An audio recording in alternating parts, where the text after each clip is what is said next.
Welcome to the Way to Go podcast. Bill McMinn, Mark Hostetler, both from Makerville Bible Church, talking about general revelation today. You know, how does God speak through nature? Yeah, simple conversing. Simple conversation. I mean, well, just, listen, yeah, there's a lot of evidence for God sitting around in this world, and I think it is good to look at it. And one would be history. One, I think a bigger one would be nature, and then one would be the moral code inside of us. You know, because every single one of us has something. Yeah, and where did that come from? You know, I mean, really, honestly, we're believing in the fact that matter just floating around, somehow coming together, spontaneous combustion, boom, big bang, and now me and you have the ability to choose right and wrong and some sort of a moral code. That doesn't compute in my mind. You know what I mean?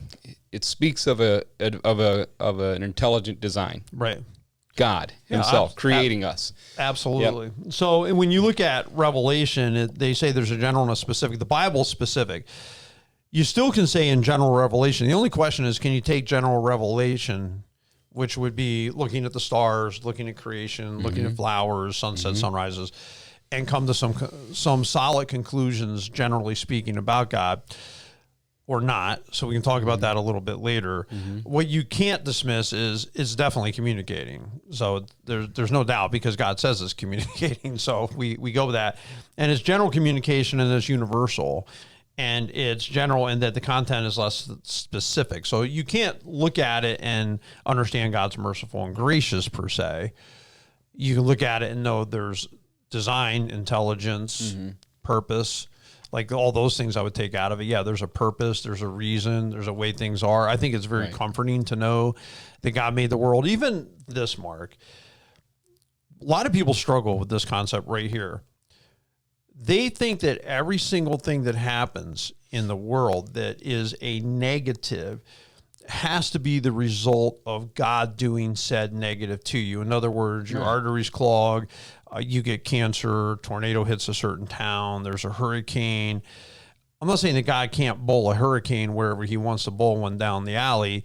I'm just saying it's a system. Exactly. It creates wind. It creates weather systems. It creates patterns. Like there's just clouds. Like I don't think that God is in the business of individually crafting every cloud that comes by. And a cloud, by the way, is ever changing. If you see a cloud that looks cool, you better take a picture of it right now, because 5 minutes is going to look totally different. It might be a mile behind you in 5 minutes.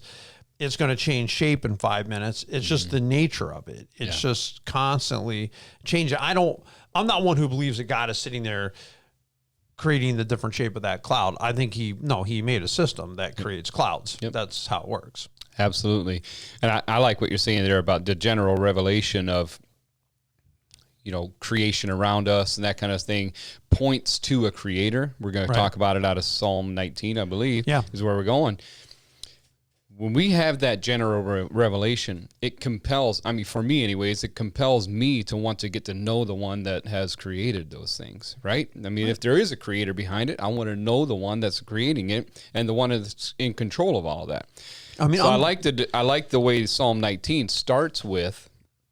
It starts with talking about that general revelation, and then right in the middle of it, it breaks to the specific revelation of God and how we can know him better through his law.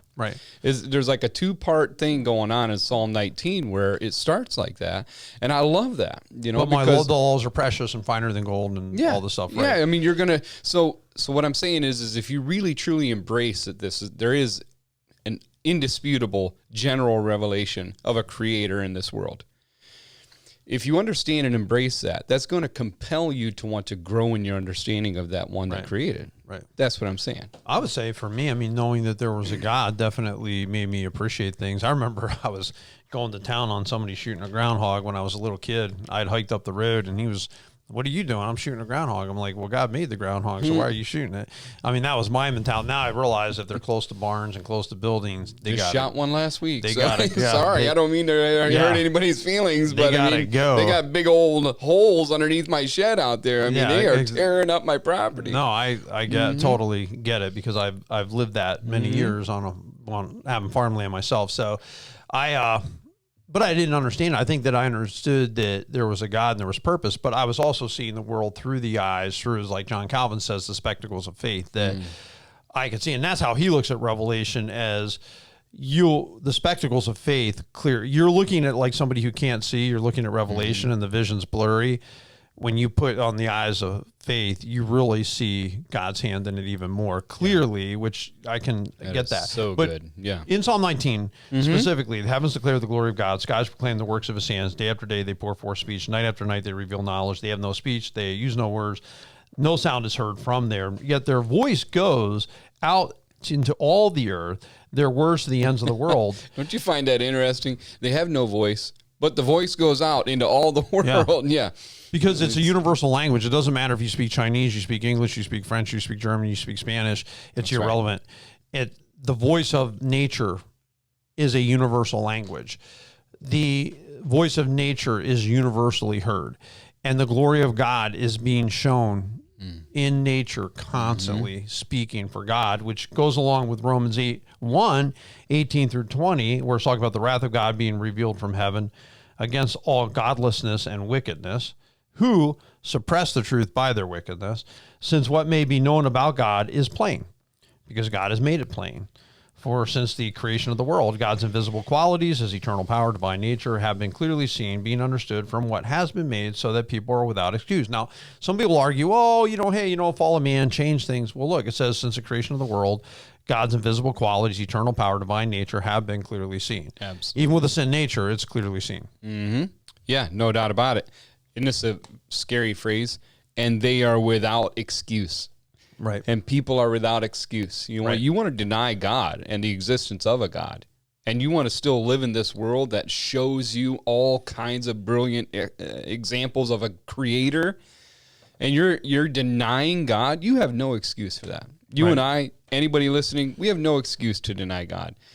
He's revealed himself through this nature, through various ways, but through nature. Well, Mark, I talked to a man last night who said he lived out that Romans 1 where it says people suppress the truth by their wickedness. In other words, suppressing truth means holding it under, like a beach ball full of air. You would be holding it under the water. If you had it in a pool, it can't go underwater unless you push it underwater. That's like the truth of God. The truth of God is constantly up there on the surface. The only way that we could push it under to ignore it takes energy. It takes energy. It requires, and he said, that was me. I was suppressing the truth. Now he's reading his Bible. He's seeking the Lord, which is really exciting to hear. And that's evident by unrighteousness. So one of the scariest things about if there is general revelation and specific revelation, then that means there's going to be accountability to that revelation. Right. And so if my life is filled with unrighteousness and evil, then I want to ignore that by suppressing the truth of it, right? And I'm just going to lead myself down into the pit of more unrighteousness and evil. Why not just stop that whole cycle? Embrace the revelation or the revealer, right? God himself. Embrace him, come into a relationship with him, have your sins forgiven, get cleansed of all that unrighteousness, and walk in new revelation of living. Let's say to somebody, they're out there living and really, they're not wild. They might have some drinks with their friends. They go to work every day. They're faithful to their spouse. Maybe they, use some choice language from time to time. Not the worst people on the planet, but they're still running around, a lot of them, looking at stars, looking at nature, looking at their horoscopes, looking at for something. They're trying to find some kind of purpose in it all. And I would say that, to me, one of the things of general revelation is of value to me, not nearly as much as what the Bible is. Yeah. But if I'm communicating with somebody that is far from God, who doesn't really know where to turn, it's a starting point. It's a point that you can engage and say, okay, well, let's talk about this. Let's talk about the complexity of this world. Let's talk about the beauty of it. Let's talk about every insect that we see, the flowers, and how things cross-pollinate, how flowers continue on and on and on. I've had this one group of flowers I put on my property over 20 years ago. They're still there. Wow. And then they're hard. They don't grow, spread fast. Like, I've propagated them into multiple spots in case I lose that one spot. I still have them in other places. So I didn't want to lose them. So I made sure that I've propagated them in multiple, kind of like hedging your bets, I guess, so I don't lose that plant. Well, and the thing about you is you love nature. I mean, this is something that you've made a lifetime of just capturing nature and showing it to people. Right. And I appreciate that, because that is, in a way, it's evangelistic. It's showing people the nature that was created by God, Right. the general revelation of God. Well, they are looking at it. And that's the thing. It's not like people are not looking at nature. Some people are talking about the stars and how the stars guide them. I don't believe that for 1 second because that brings up a whole host of questions. Right. Like if you legitimately, and I'll hear people say, oh, Mother Nature did this or the universe did this. Okay. The universe is absolutely inanimate. That would be like believing a rock that you pass in a stream has some say in your life.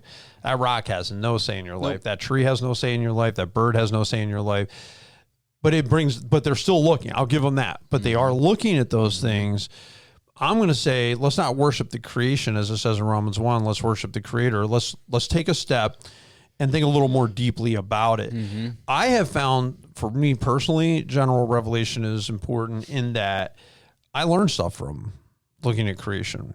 Yeah. I've learned things about being a dad, and just you look at general revelation. Well, just being a dad and loving my kids reminds me how much God loves me. It's absolutely. I've thought about the sacrifices that I've made. I've thought about the things that I've done. I've thought about the need of patience, on and on and on. Yeah, I mean, there's not much you wouldn't do for your kids. So hey, God, hats off to you. I appreciate you more than my heavenly dad. I certainly understand you a lot more as being a parent and having that, or being in the garden and seeing the weeds come up and realize this is like sin, man. More, I got to always pull it. Yep.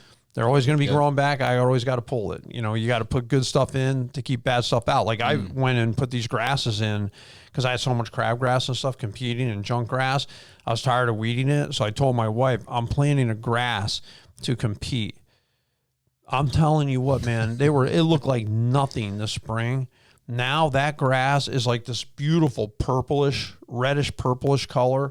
It's coming up. It's absolutely dominating its area. Wow. These other things that I've planted there, these good things, are absolutely taking up space so that weeds can't get in there. I'm like, that's good. Mm-hmm. That's how good works. You put the good in, it dominates space. Like I need to fill space. And as you look through it, right, through the spectacles of faith, like you said before, as you see that happening, in your mind, you're computing that with spiritual significance as well. Like you said, you're pulling out the weeds. You're making sure that you're putting the right stuff in to take care of the stuff that's going to damage, that kind of stuff. It makes me think about life. Spiritual significance, right? It's all pointing to God. Right. It's all pointing back to our faith. So I have a certain lens that I'm viewing the world through, a certain view that God made the world. Some people don't have that view, but I can connect with them and talk to them, and I relate to a lot of people that don't know Christ because of my interest in nature and the world around me. That's for so sure. Good. Yeah. So I would say that's a big deal. I mean, God is communicating all the time, and we are without excuse. At the end of the day, we ought to be able to see there's a God and look. And then I love the Acts 14 passage.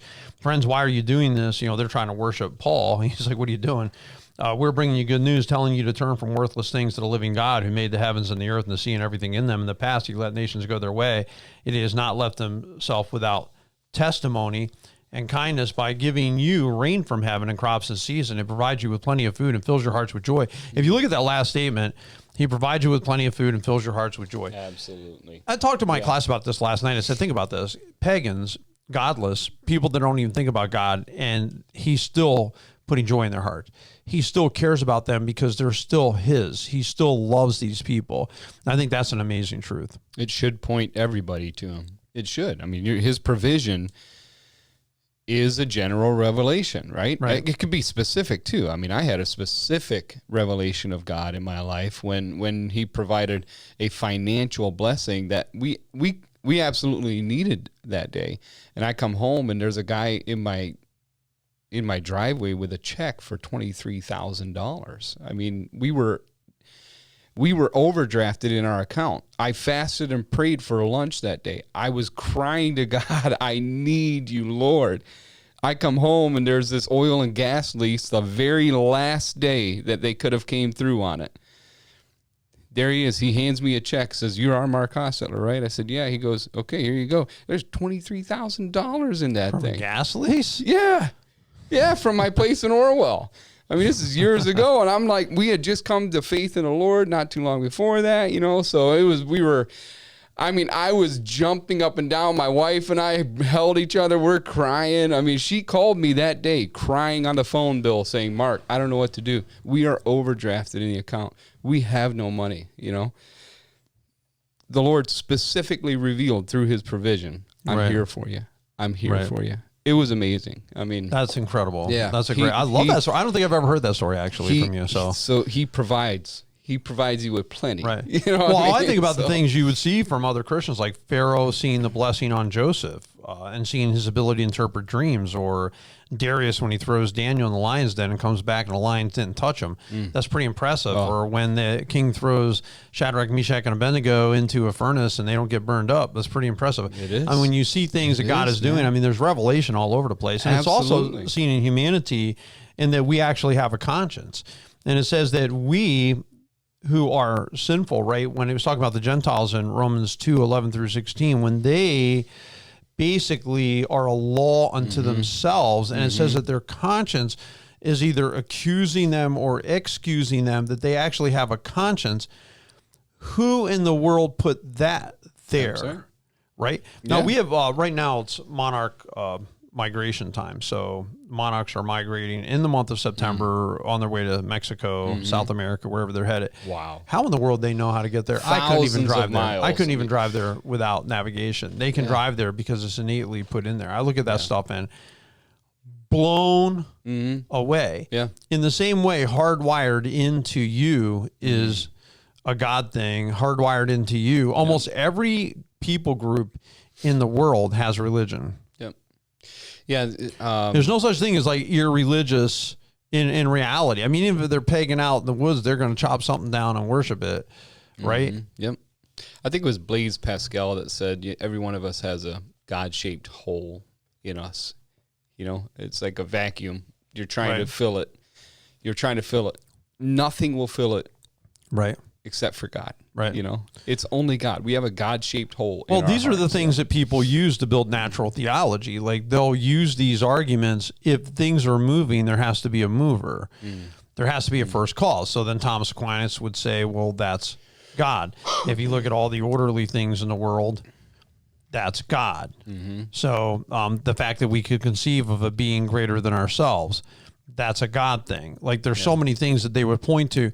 Some people will argue with quantum physics, so on and so forth, that those arguments don't hold as much water as you would think. However, God still uses logical arguments with people. Okay, well, why do we have a conscience? Why is there so much order? People say to me, well, if God's so good, how come there's so much bad in the world? Yeah. And I'll say, well, if God's so bad, how come there's so much good in the world? I'll just reverse the question. If God's so bad, how come we have so much food? How come we have rain in season? How come we have plenty of stuff at the grocery store? How come we're provided for? Like, how come? Yeah. If everything's so bad, why is it? Because the fact of the matter is, there are cases where horrible things happen to people. And I know our friends, they go through things, dude, that honestly, I can't imagine. I see they go through it. I see they deal with it. I see they make the most of it. You know what I mean? And I highly respect it. Yeah. Because I see I've not been asked to walk the path certain people have been asked to walk. So I know there's hardship out there for real. There's hardship. There's heartache. It doesn't mean God's bad. Okay, so Sunday night I met with a group, the three people and their spouses from the worship team that I'm developing into our leadership team, right? And so one of the conversations we got into Sunday night was embedded theology and deliberate theology. And we discussed how hurtful sometimes embedded theology can be. Like what? You know, like that, for example. Like, if there is a God, why is there so much bad? That's been embedded in you from something, from somewhere. You know what I'm saying?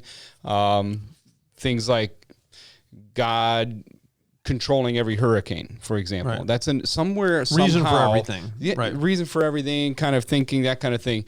Somewhere, somehow, embedded in us, there is a way we think of God. Okay? The encouragement through that study was take what's embedded and challenge it deliberately. Study out who God is, what he's done, and why I would believe in him. Right. Study it out. Come up with these answers. The answers are all over the place, especially in the Word of God, where he's revealed himself, right? So we have to be deliberate about the way we're going to approach those hardships, for example. Is your embedded theology going to get into the way of what you could deliberately know about your Savior during that time? I would suggest you deliberately seek out the truth. Right. And not just what you think the truth is, based on some embedded theology. As I heard from one young man last night in our theology class, he said a lot of people hear things about the Bible, they don't really seek it out, and it becomes their belief system, because like you said, it was embedded. Oh, the Bible's full of errors. I can't trust the church. I can't go there. I don't like organized religion. And I've always asked you, would you prefer disorganized religion? Yeah. Because no one ever says, I don't believe in organized education. I don't believe in organized medicine. Right. But they'll pick on the church and they'll say, I don't believe in organized religion, which to me is so ridiculous, because organization helps us to do CR. Organization helps us to do children's programs. Yep. Organization helps us to run a food pantry.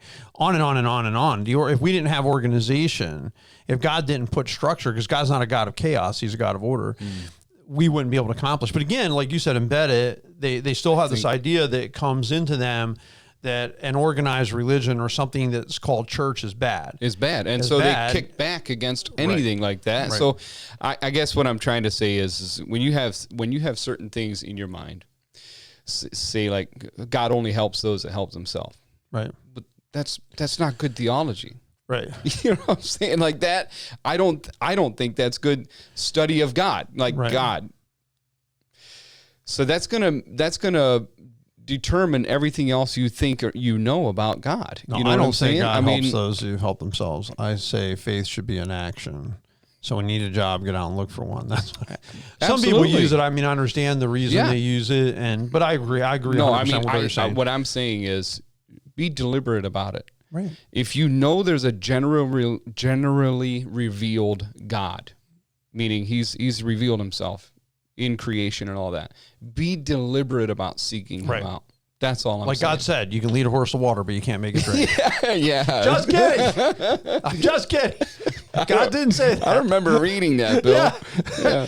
Where's that in the Bible? Well, this is sometimes how it comes down to, like, people come up with these sayings, well, it's like it says in the Bible, and you're thinking, that's not in the Bible. That verse is definitely not in the Bible. Right. So check it back. But the natural theology has enough to help us to connect with the world. I think we should look at nature. God is speaking through the universe. He is glorified through it.